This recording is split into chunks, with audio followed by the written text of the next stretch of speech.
La nuit où Johnny est mort, le récit bouleversant de ces dernières heures est si closer.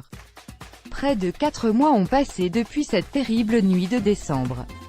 Le temps pour que les plus proches, ceux qui étaient là, ceux qui ont toujours été là, acceptent de raconter les dernières heures de Johnny. Plus grand que samedi 2 décembre, ce soir-là, Jean-Claude Camus était ressorti de la savana, à Marne-la-Coquette, des larmes plein les yeux. Alors qu'il disait au revoir à Johnny, ce dernier l'avait foudroyé de son regard bleu. « T'as une tache, là, Coco », lui avait-il reproché en fixant son pullover. Sur le coup, l'ancien producteur de la star avait cru que Johnny divaguait, fatigué. Il s'était éclipsé, raccompagné sur le perron par Laetitia. En rentrant chez lui, Jean-Claude Camus, surnommé Coco, donc, par le taulier, avait quand même vérifié, une tache minuscule, une tête d'épingle, était bien présente. Et l'acuité de Johnny intacte. Cette parole ridicule, dit Camus, c'est sa dernière parole avec moi. Le producteur avait quitté Johnny en étant persuadé qu'il le reverrait, qu'il passerait encore du temps dans cette pièce du rez-de-chaussée, que son Jojo ne quittait plus son ancien bureau transformé en chambre.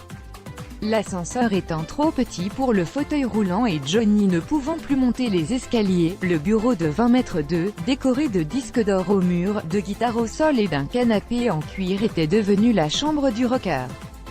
C'est ici que se succédaient les visiteurs réguliers, une vingtaine d'intimes tout au plus qui, désormais, n'arrivaient plus jamais à l'improviste, Sébastien Farran, son manager, son ami compositeur Pierre Billon, la productrice des Enfoirés, Anne Marc Cassius, et son mari Billy, Yarol Poupeau, Hélène Darroze, la créatrice Marie Poniatowski et son mari Pierre, Maxime Nucci, l'homme d'affaires Jean-Claude Darmon, l'agent de Laetitia Laurence Favalelli, les piliers de sa dernière. Celle où les jeunes côtoyaient les plus vieux, où les musicos des 60s et 70s taillaient la route 66 à moto avec le jeune Yo Délice. Plus grand que mardi 5 décembre 2017, les jours où, trop fatigués par les traitements, Johnny restait alité, ils avaient pris l'habitude de s'asseoir sur le bord ou au bout du lit. Il y a des jours où Johnny plaisantait, demandait des nouvelles des uns et des autres, faisait des plans sur l'avenir. Ces jours-là, ceux où il était en forme, et il faisait écouter aux plus chanceux d'entre eux les maquettes de l'album en préparation, en précisant bien que le tout n'était pas mixé. Seul Anne-Marc Cassius et Billy ont pu entendre la totalité des 10 titres présents sur le prochain album.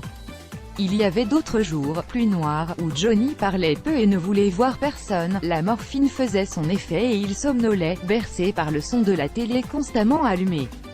Un œil vaguement posé sur les news, les soaps et même le télé-shopping, Johnny regardait tout. Il fut même un temps où il adorait tant les boîtes du jeu à prendre ou à laisser que Laetitia contacta le producteur pour louer le décor pour son anniversaire. Les jours noirs, ses amis le laissaient alors, rejoignant Laetitia dans la cuisine grise aux poutres blanches. Depuis toujours, c'est la pièce des moments heureux, jusqu'au bout, là n'a pas voulu croire à la mort qui s'annonçait. Puisque Johnny lui-même n'y croyait pas. Johnny est mort à 22h30 le mardi 5 décembre et pas dans la nuit, comme on l'a d'abord cru. À l'issue d'une journée où il allait plutôt bien.